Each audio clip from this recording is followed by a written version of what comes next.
A skeletal arm reaches upward, grasping at empty air. It lunges at you, violent fingers grasping only air. Now free, the arm thrashes furiously.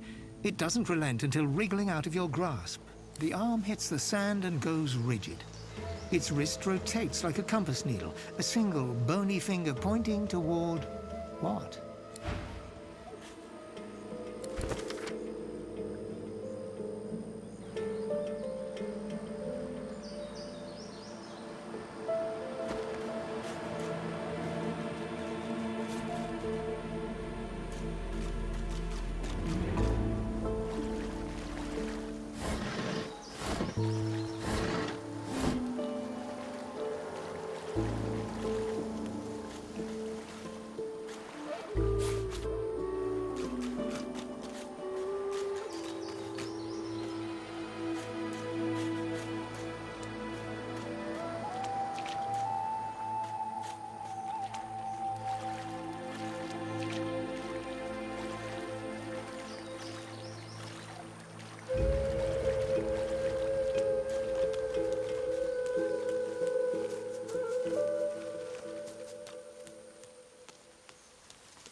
I've spotted something.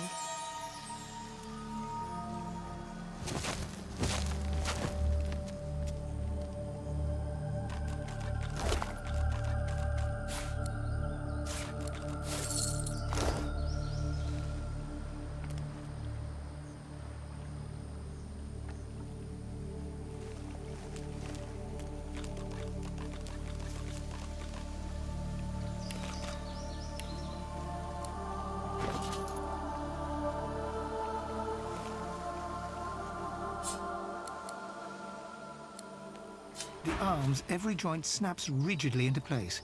It points into the distance like a...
No sooner have you rung the ornate bell than the face of a lizard woman surfaces from behind a rock up on the ledge before you. Her stare is as sharp as the bolt eyeing you from atop her crossbow.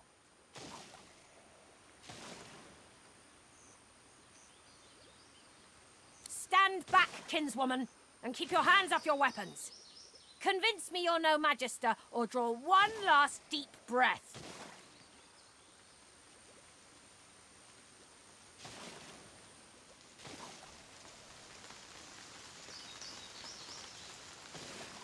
Her eyes go wide with wonder upon your mentioning of a divinity. No magister could sense the spirit of the goddess. Only a true sorcerer could, blessed with senses greater than our world's alone. I apologize for the steel-tipped welcome, but lives are at stake. Hold on, I'll let you up. With one... Come, ascend to the sanctuary of Amadia. You'll find you're not the only guest here, but the Great Mother provides for all.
What strange witchery is this?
Hey!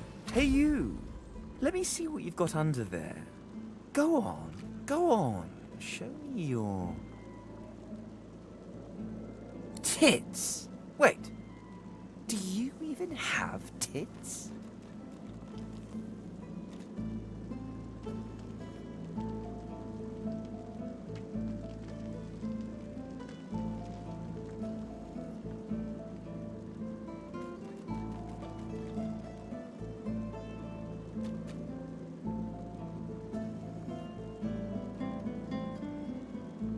Still opening that mouth of yours, are you? Careful with that. I quite like the look of it. How awkward. See, the thing is, just stop. No one cares what you have to say. Oh. Why are you still speaking? How awkward. See, the thing is... Until next time.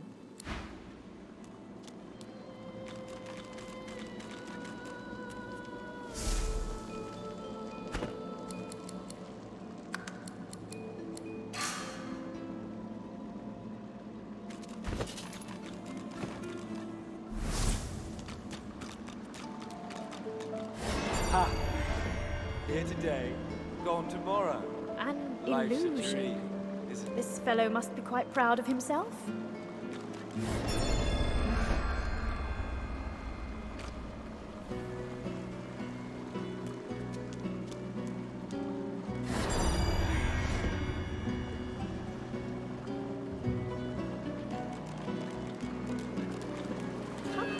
Clever.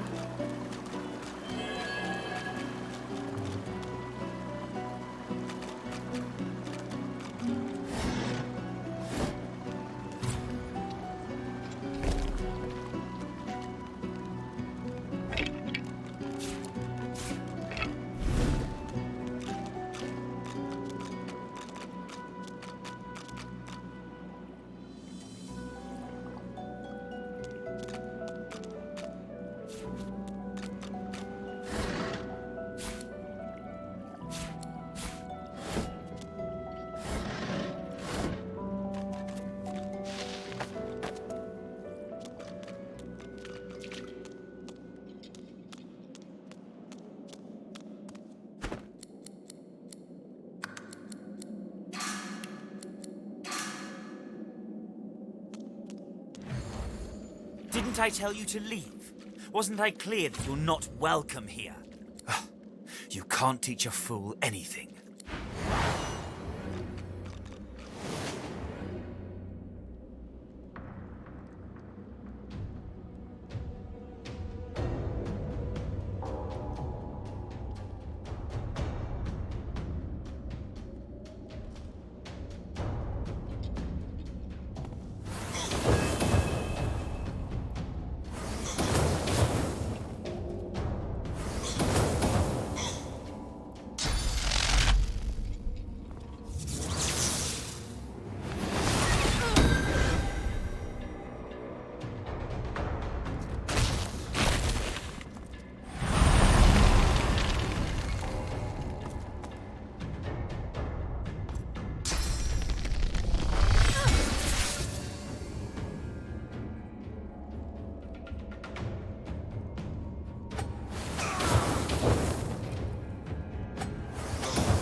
That was even easier than I thought. That was even easier than I thought.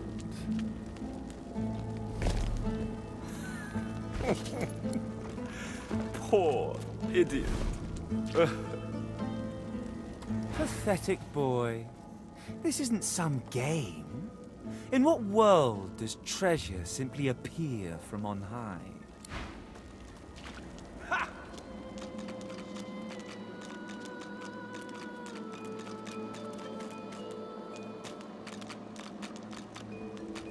That was even easier than I thought. That was even easier than I thought. Careful now. That's a trap.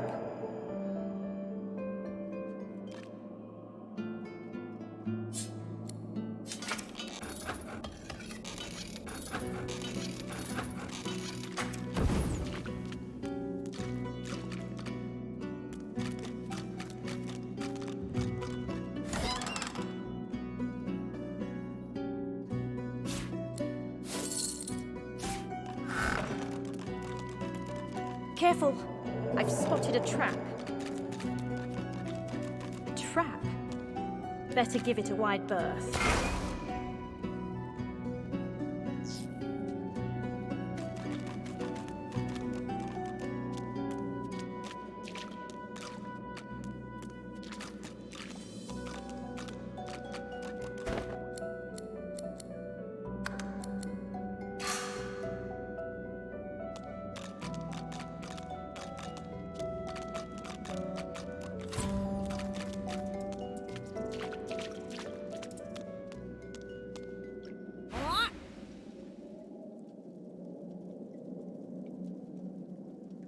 But it's a riddle, isn't it?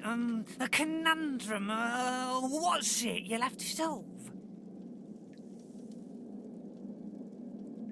I thought you looked clueless, all right? Thing is, it's about the letters, isn't it? One for each thing. Easy. Yeah, sure. Hope you don't die. Yeah, you're good, are you? Thought as much. Well, nice to meet you too. Rude thing.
And you thought Rivellon was flat.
You see yourself in the mirror.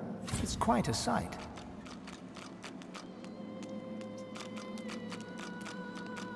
You come to find. You come to search. But you won't find the way. A pity.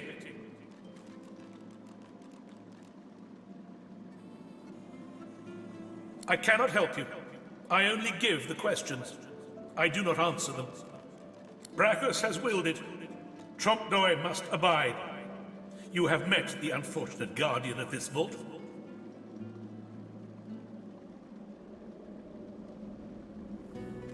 You are kinder to him than fate has been. Do you wish to move forward? Listen closely and make your attempt. Brachus is a bloody, rotten, thieving, very, very awful fellow. Some even call him a cur. A cur is...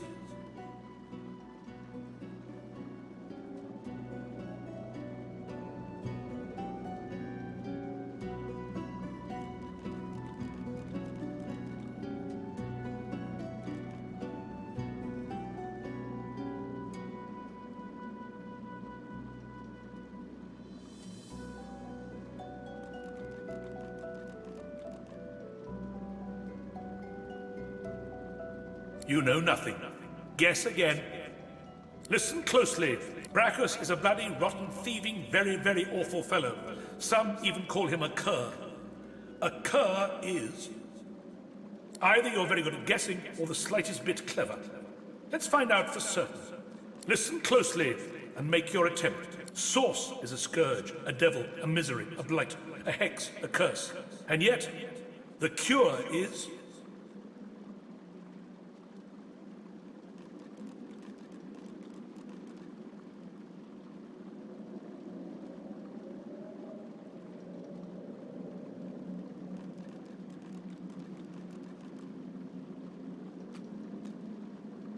Perhaps you're not totally incapable after all. Or maybe Trompdoi told you the answers, is that it? Is he hoping you'll... It doesn't matter in any case. The path is open. Go freely. I know little, but you have proven yourself a knowing traveler. I will answer what I can. Brachus Rex discovered the way. This he researched here, upon this isle. He could remove the source from any creature or individual. I saw the stars he used myself. They were most impressive. Brachus Rex has charged him, tried him, convicted and punished him. I know not the crime, but he has been sentenced to remain in this vault for all time and to prevent others from entering. Trompdoi was, and is, a creative man. He knew petty magic in his day. But this he has used to carve this place out from a simple vault, myself included.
yourself.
That's plenty.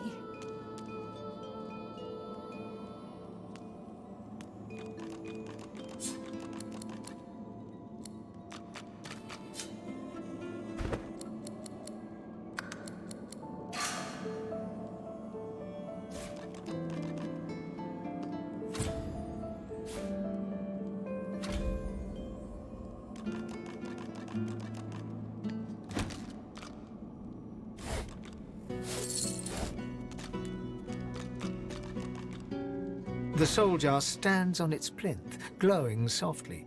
From within, you can almost hear the whisper of a voice. You see, or rather, you feel, a far-off land. Frozen breath hangs in the air, pine needles brush your cheeks, and in your arms you can feel a weight, a body, dead. But you have hope. Your vision swims. You're older, but perhaps not wiser.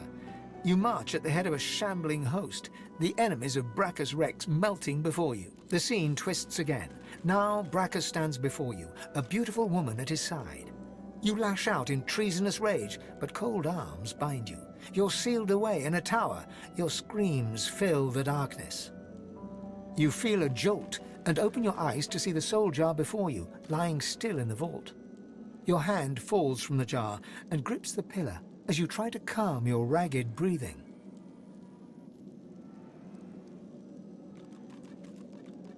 The second the lid cracks open, you can feel your source collar tighten around your neck, burning your throat. With a gasp, you release the lid, sealing the power away once more. The jar stands before you, cold.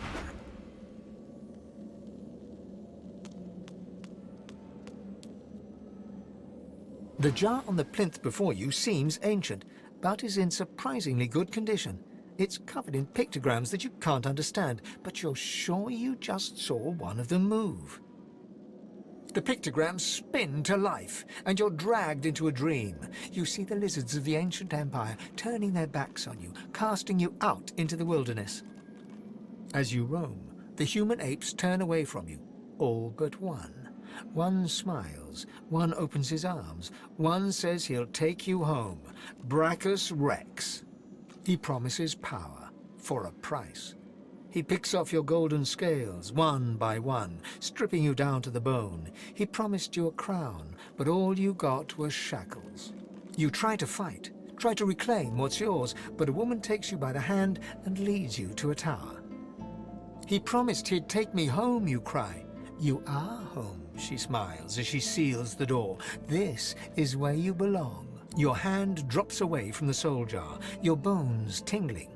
In the back of your mind, you hear a small, scared voice whimper before fading to nothing. You feel the source beating inside the jar, but you also feel the collar around your neck. As you read, the pictograms on the jar stand.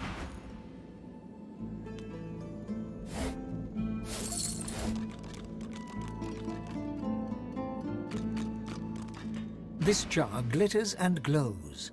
From within, you think you can make out the distant sound of laughter. With a jerk, your mind is pulled to a scene in a tavern. You see a dwarf in the center of the room, joking us all around roar with laughter. All bar the zombies, who are slavishly serving food and drink. The door opens, and a tall, beautiful woman stalks into the room. She's flanked by heavily armed guards. You can't make out her words, but see the fear in the dwarf's eyes. The dwarf mutters a word, and the undead lurch towards the intruder, but are cut down like wheat. The dwarf tries to run, pushing her friends into the woman's path, but is grabbed before she can escape. As she's dragged away to a tower, you hear her cursing Brachus Rex and his whore. Even when she's thrown inside and the door sealed, you can still hear her shouts. You pull your hand away from the jar, your head swimming. You can feel the dwarf's cold terror still throbbing in your bones.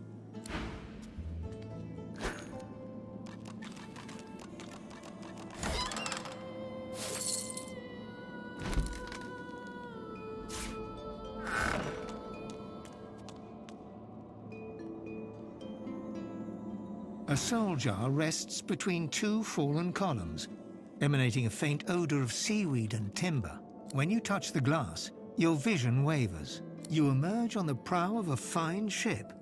Your armor pulses with enchantment, dominating those who draw near. Your flag flies for Brachus Rex, a tyrant who traded for your soul. With his power, your flesh and blood is no longer relevant. The vision fades as the soul thrashes, trying to sever your connection.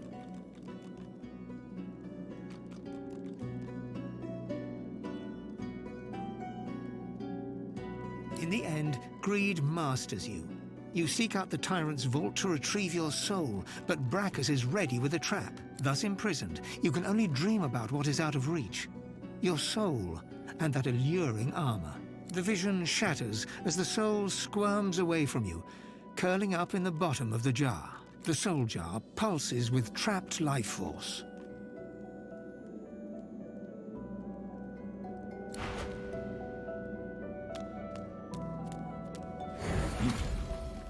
You made it all this way.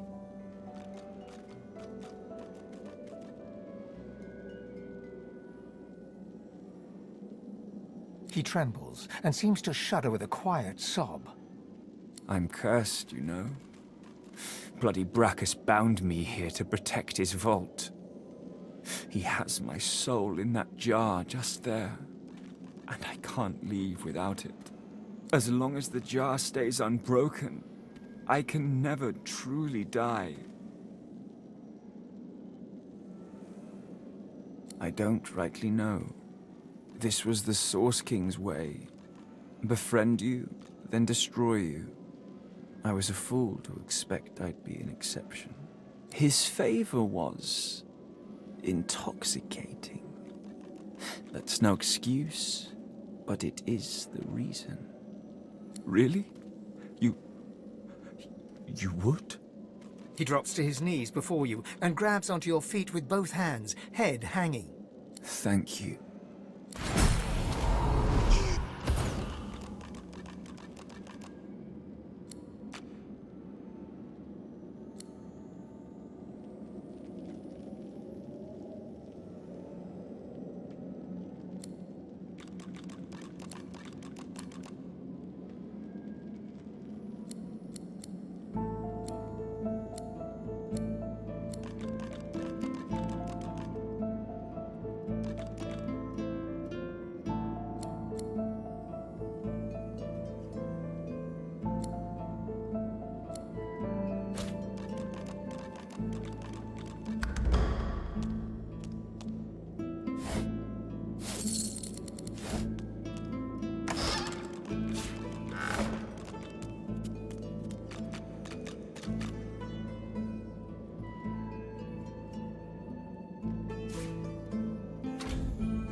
Oh, it's been cursed.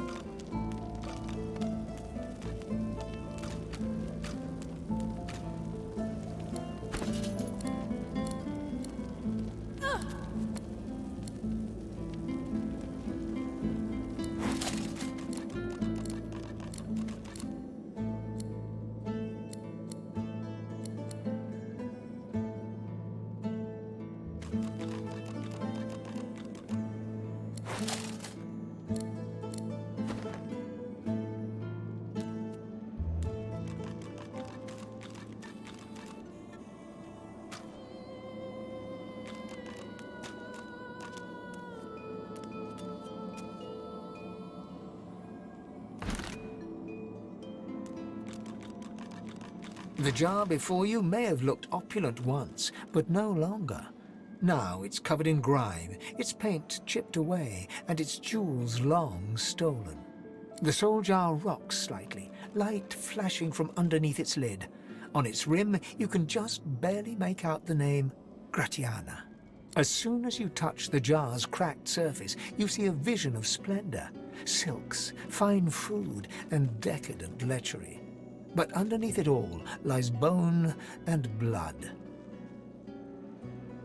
The vision shifts. You see burning villages, slaughtered women and children. You see her, purging wand in hand, standing amongst it all. She throws her head back and laughter echoes in your skull.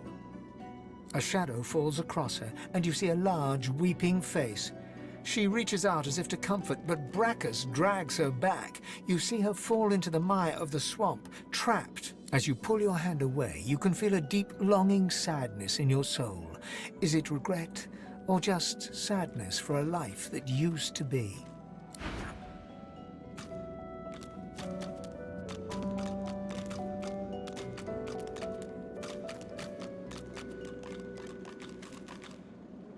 The deity's head and hands are missing, severed as if by a sword. You can't tell if this was meant to be symbolic somehow, or a mere act of vandalism. As you take in its chiseled details, you have a vision. The statue comes to life and embraces you awkwardly with its broken arms. Unable to resist, you're flown away into an endless dark. That shrine seems to have brought me here. What is this place? Quercus, where are we? No leaves, no trees, no soil. This is horrific!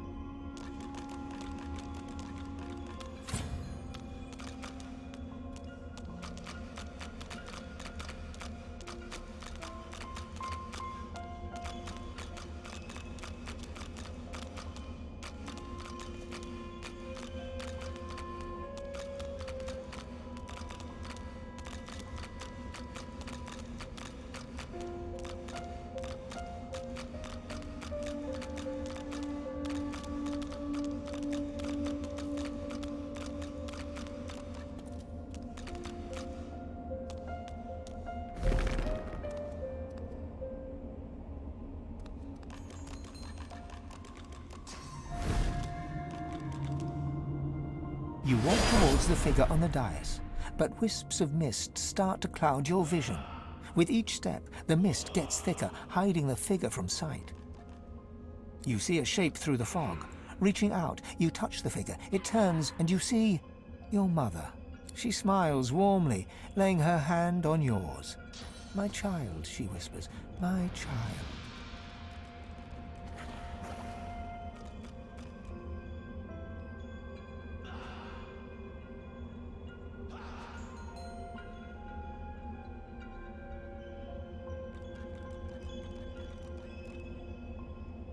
She steps towards you, cradling your skull in the soft skin of her hands. "It doesn't matter, my child," she whispers. "Nothing matters now that we're together." Your skull is filled with a sense of home, the sounds of a babbling brook, the feeling of a youth spent playing in the fields. You shake your head, your mind stumbling. Your childhood was nothing like that. "Hush, child," your mother whispers, her soft hand squeezing yours. "It's okay. You're home now, home with me." "No, I suppose she didn't," the woman sighs, stepping towards you. She begins to melt away before your eyes, disappearing with each step like smoke on the breeze until there's nothing left. You're left standing on the cold, glowing cobbles. As the mist clears, you see a new figure before you, a figure you know well from temples. Before you stands the goddess Amadia.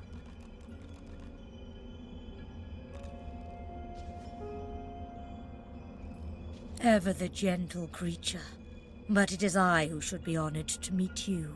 Please forgive my little deception, but I feared you might not be quite what you seemed. These are dangerous times. The void creeps ever closer, my child. Even here, even in the Hall of Echoes, I cannot be sure I am safe.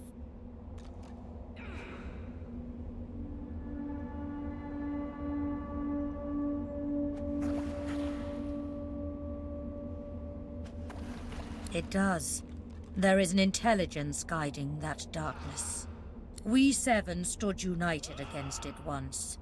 We were always able to push it back. But alas, now... She turns and gestures to the scene behind her. Down below, you can see the 6 other gods fighting, clawing at each other, everyone desperately trying to get the upper hand.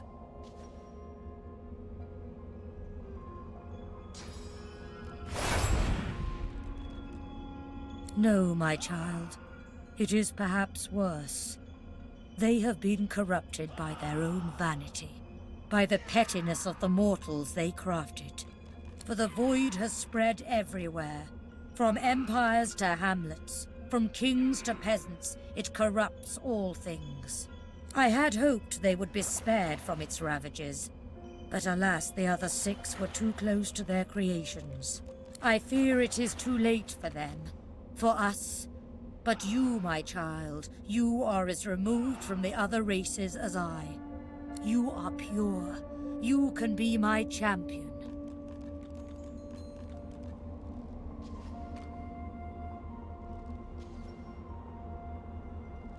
You have been lost for so long. I will give you direction. I will guide you. But first you must return to the world and escape these swamps. Although you will not return unchanged. As your first step towards righting the wrongs of this world, I grant you my blessing. Amadia stretches out her hand, and you feel a warm glow spread through your bones. You feel not whole, but closer to it, as if a new corner of your spirit has been unlocked. You may have noticed I have tried to help you on your journey. That I can bless the very water beneath your feet. Now you have that power for yourself. And this is only the beginning. More and greater powers await you, if only you will seek them. And seek them you must. But before you begin, a word of warning. I gather that you travel alone.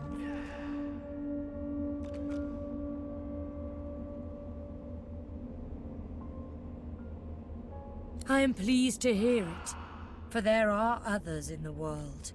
Godwoken, the mortal champions chosen by the others.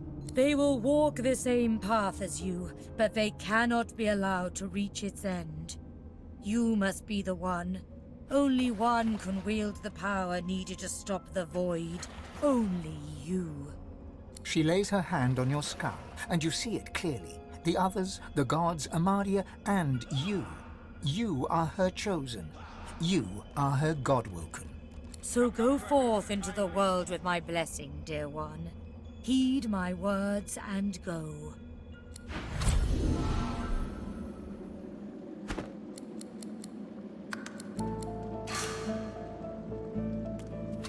Blessed branches, we've returned. Every second we spent in that hellish place was a second the great acorn drew closer. Interesting. You thought it was interesting, Quercus? Do you know what's interesting? Watching an entire world be strangled by the roots of doom, seeing the giant races fall like leaves in frost, hearing the screams of... I don't know what you're talking about. I am perfectly calm. Anyway, as interesting as that cold hellscape might have been, it does not solve our problem. We are here to stop the great acorn, not hide from it.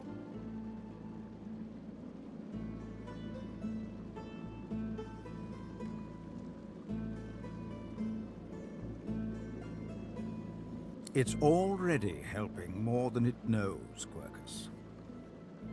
The fate of the world depends on our ability to research a spell to protect Rivellon.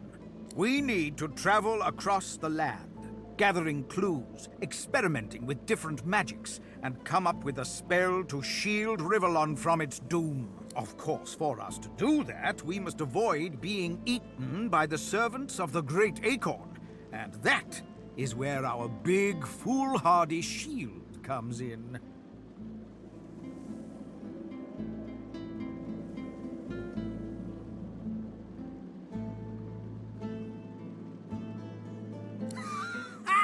Quercus! Quercus! It thinks it can use magic at our level. I don't know if that's adorable or just sad.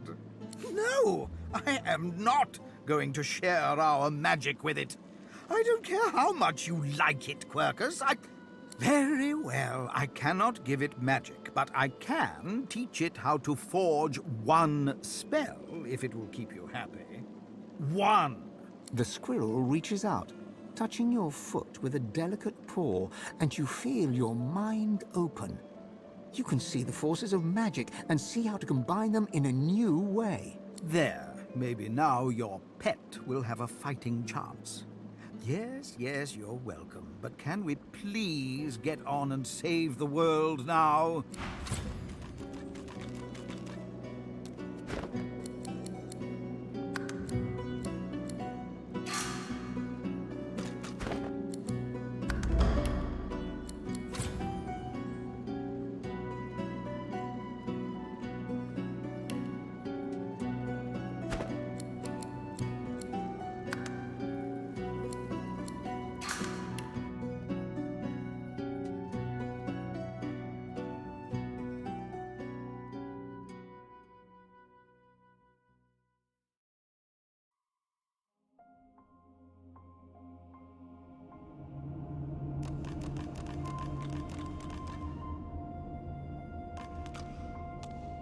Our shield speaks, Quercus! Prick up your phantom ears!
say, the giant takes no...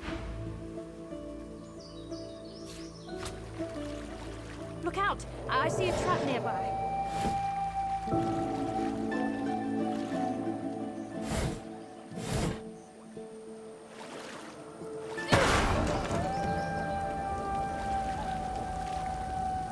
I've spotted something.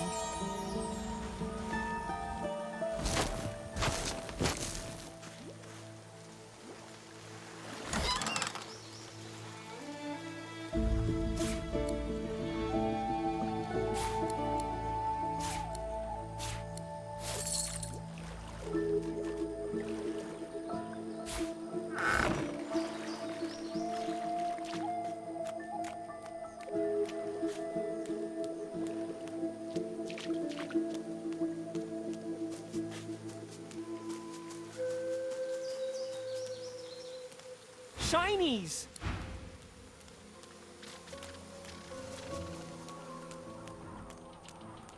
It's attacking! Evasive maneuvers, Marcus!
The proud man has returned, but yours is the pride, is it not? All in this sanctuary rejoice to have Sir Gareth back, but yours is the glory.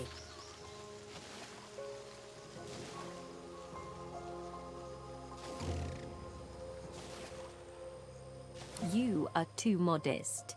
You did well. These Seekers were blind without their leader, but you returned their one-eyed king.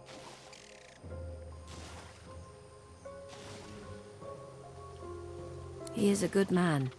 He will try to do well. But you, I think, will be the one to make the true difference.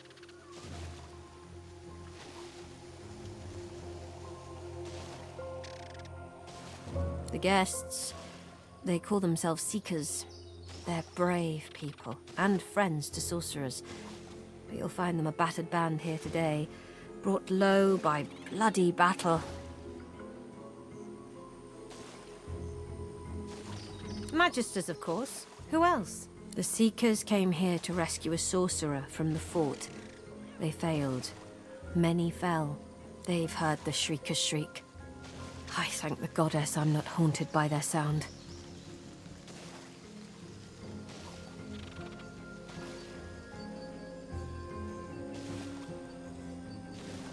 Have you never heard of them? From the tales they tell of Brachus Rex, they were living weapons. Made of flesh and reared in torture. The pain they endured was so terrible, their screams turned to solid lightning. Turns out the tales are true. The Magisters dug deep and returned these horrors to the surface. To know one's fate is to be fearless. I reside in Amadia's palm. I am hers to shield or hers to crush, and in that knowledge, I am content.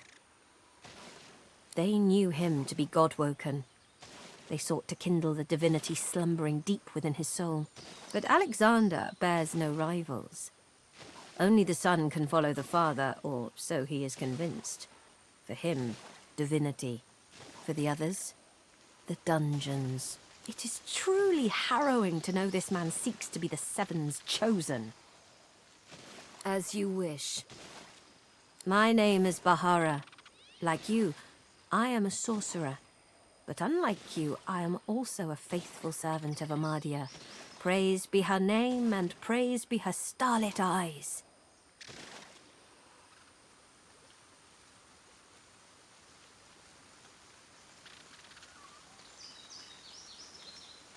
Amadia is the Great Mother. She is the goddess in whose womb magic was conceived, from whose sacred body immortal wizards were born. Gratiana, her priestess in this sanctuary, is teaching me her ways. For several years now, I've been her disciple, but she has resided here for centuries, sustained by Amadia's love.